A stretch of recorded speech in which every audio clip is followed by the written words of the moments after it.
Good morning and welcome to our thought for the week today. Zip it or unzip it. For today, the 29th of April, is National Zipper Day. Yes, it's a real thing. You can shout zippity-doo-dah. Oh, sorry, that was really bad taste. But National Zip Day commemorates the 29th of April 1913, when the patent for the modern zip was issued. The day celebrates something that we often don't think about and we take automatically for granted. For handbags, for jackets, for trousers, for boots. It's really impossible to imagine life without zips. Thankfully, the zip was invented in 1851 by Ellis Howe. And he invented it on the 29th of April 1851. Howe applied for the patent and he called it the Automatic Continuous Clothing Closure. Wow, that's a mouthful. Strangely, Howe never marketed it. And it wasn't until 1893 that Whitcomb Judson started the Universal Fastener Company and he began to sell the clasp locker. It debuted in the same year, 1893, in Chicago World Fair, and it initially received only a moderate success. 1906, the Universal Fastener Company hired a guy called Gideon Sunbank, a Swedish electrical engineer. And it was on the 29th of April 1913 he was granted a patent for the modern zipper, as we all know it. And he called it then the separable fastener.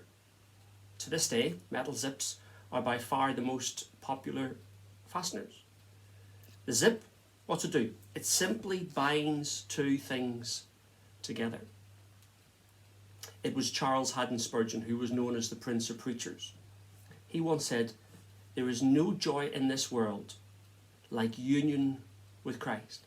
In other words, being bound to Jesus. The more we can feel it, the happier we are.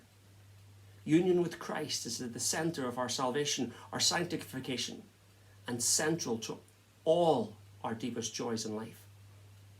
For the Christian, having our lives bound, fastened to the Lord, is what being a Christian is all about.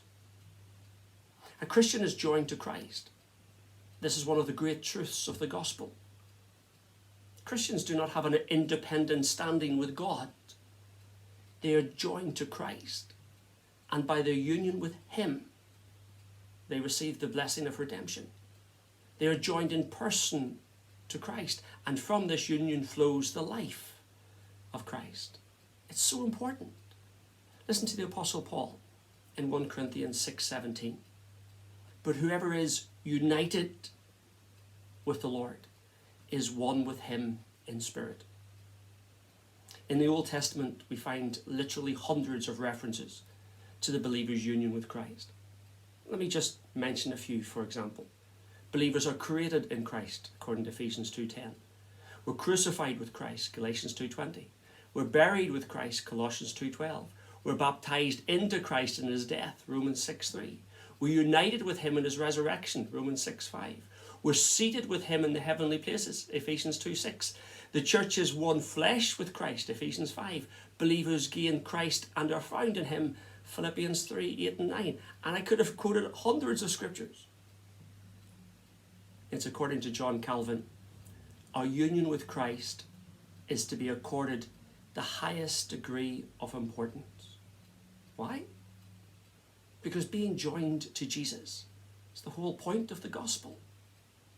For this is the design of the gospel, that Christ might become ours. Again, the Apostle Paul explains it this way in 1 Corinthians 1:30.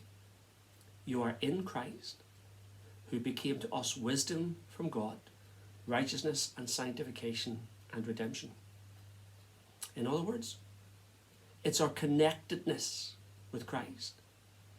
We have His righteousness that's not ours, but His.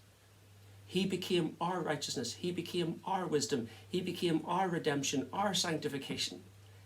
And it all happens in Him. I am fastened in Him. John Piper of Desiring God said, "I would define union with Christ like this. It is the reality of all the ways that the Bible pictures our human connectedness to Christ, in which he is indispensable for every good that we enjoy. No saving good, no eternal good, no God-existing good, no soul-satisfying good comes to us except as we are connected to Christ. Oh, the joy and the peace that comes from being joined, fastened to Jesus. I trust that you may experience that connectedness for yourself. The Lord bless.